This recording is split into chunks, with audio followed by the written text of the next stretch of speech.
Tabalès vous présente aujourd'hui le nouveau cléromiseur Lemo 2 de chez Elif.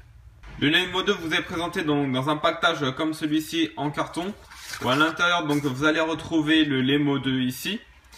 À l'intérieur ici il y a une petite languette à tirer, vous allez retrouver donc pas mal de choses. Vous allez avoir un manuel d'utilisation qui est en anglais ici.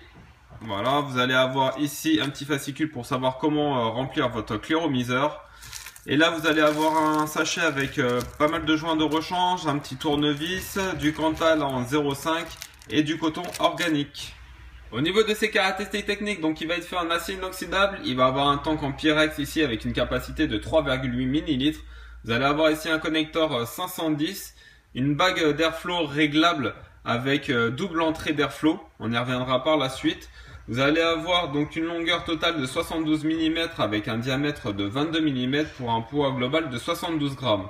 Vous allez voir donc sur le haut un drip type 510 amovible avec deux joints d'étanchéité. Et ici vous allez avoir une bague qui est rotative pour pouvoir remplir votre cléromiseur de votre liquide. On va détailler un peu plus le cléromiseur. Sur le dessus vous allez avoir un drip type 510 avec une large entrée pour pouvoir avoir des gros tirages de vapeur. Vous allez avoir ici deux joints d'étanchéité qui tiennent parfaitement bien au top cap. Vous allez avoir donc la partie la plus intéressante de ce cléromiseur, c'est le remplissage de liquide qui se fait par une rotation de la bague du top cap. Donc là vous avez juste à insérer votre fiole de liquide et déverser le liquide à l'intérieur. Une fois que c'est fini, vous refermez la bague et c'est terminé, il n'y a plus rien à dévisser, etc. Ça c'est vraiment génial, on y reviendra un petit peu plus par la suite. Vous allez avoir ici un tank en Pyrex d'une capacité de 3,8 ml, ce qui est plutôt pas mal, avec donc la possibilité, vu que c'est en Pyrex, de pouvoir mettre ce que vous voulez comme liquide à l'intérieur. Ici sur le bas, donc vous allez avoir une bague d'airflow à double entrée en œil de cyclope, qui va être vraiment réglable et donc qui va vous permettre d'avoir une toute petite arrivée d'air ou vraiment quelque chose de beaucoup plus aérien pour faire de plus gros nuages. Et pour finir, donc vous allez avoir ici la connectique 510 qui n'est pas réglable et qui n'est pas montée sur ressort. Ça va être un point négatif de ce cléromiseur là. Donc on va démonter maintenant l'atomiseur pour voir comment est fait l'intérieur. Donc vous dévissez avec la première bague ici qui est contre le Pyrex. Vous allez simplement dévisser ici. Donc vous allez avoir le tank Pyrex qui se sépare. Ici vous allez avoir donc un joint d'étanchéité ici et un ici pour pouvoir justement que votre réservoir soit bien étanche. Et ensuite ici vous allez avoir donc une cheminée qui se sépare en deux parties. Vous allez avoir la partie haute qui vient se visser donc dans le top cap avec un joint d'étanchéité ici.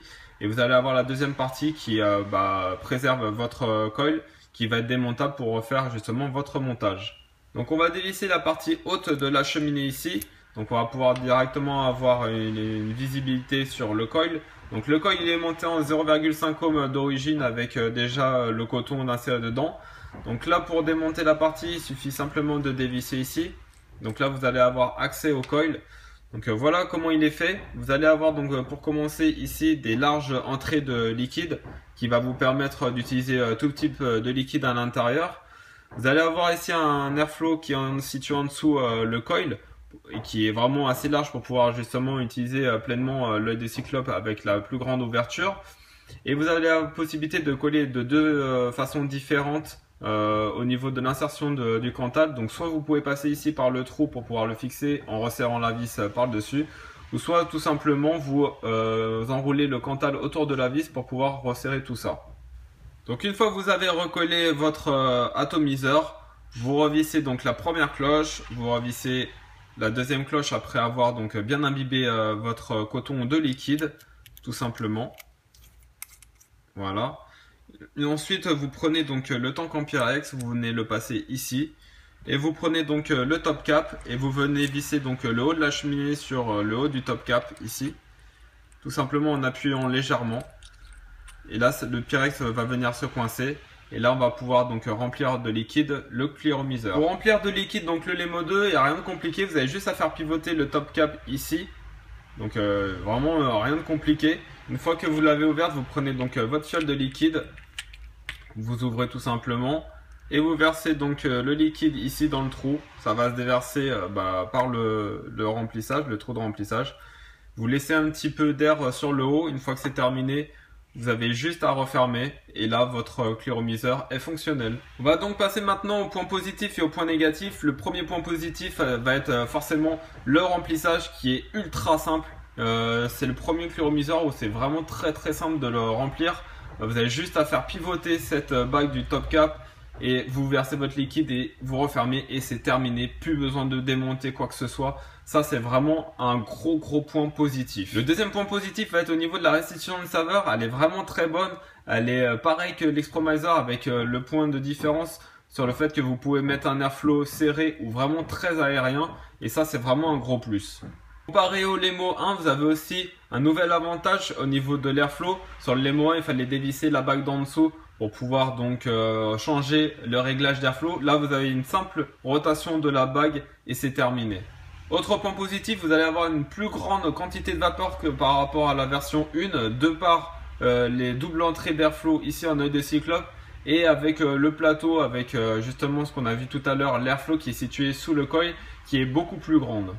On va maintenant voir les points négatifs. Le premier point négatif est lorsqu'on change donc son coil, on va perdre le liquide qui est dans le réservoir vu qu'il est amovible quand on démonte le tout. Ça, c'est vraiment le point noir du cluromiseur. Le dernier point négatif va être au niveau de sa connectique 510. Malheureusement, elle n'est pas réglable et elle n'est pas montée sur ressort. C'est un peu dommage que Elif l'ait pas fait sur ce cluromiseur là, sachant qu'ils savent le faire sur leur box. Mais bon, c'est pas forcément très grave, sachant que toutes les box actuellement, elles ont justement le plot qui est monté sur ressort ou qui est ajustable. Donc ça ne posera pas non plus un très gros souci. Tabalès vous souhaite une bonne vape à tous et vous dit à bientôt.